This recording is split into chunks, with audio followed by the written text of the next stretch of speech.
KMK 2526, bila awak dapat soalan panjang-panjang macam ni, apa yang awak boleh buat? Awak keluarkan balik maklumat tu dalam kertas jawapan awak. Buat carta alir atau flowchart untuk nampak proses yang berlaku.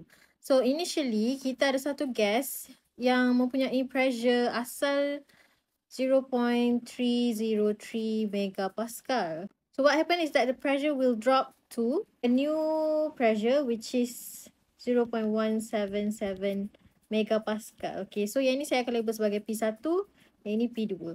Jadi bila berlaku perubahan pressure, kalau awak tengok dalam soalan ni, dia cakap heat is extracted while volume is constant. So kalau volume constant, this is an isochoric process. So awak tulis siap-siap, awak patutnya by now dah tahu isochoric process, the work done will be equal to 0 joule.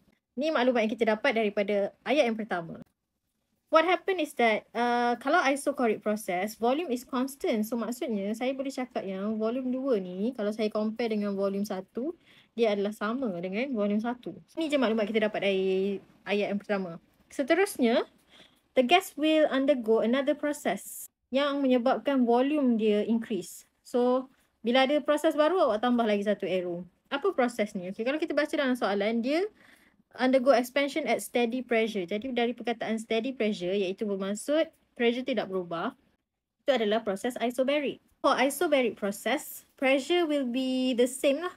Jadi saya boleh cakap yang pressure 3 ni adalah sama dengan pressure 2, iaitu 0.177 megapascal.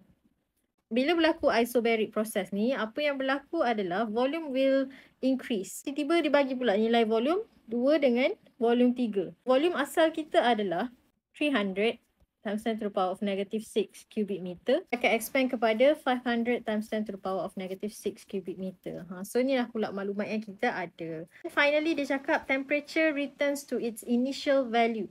Kat sini kan kita adakan temperature 3. Temperature 3 ni akan kembali kepada temperature asalnya, iaitu temperature 1.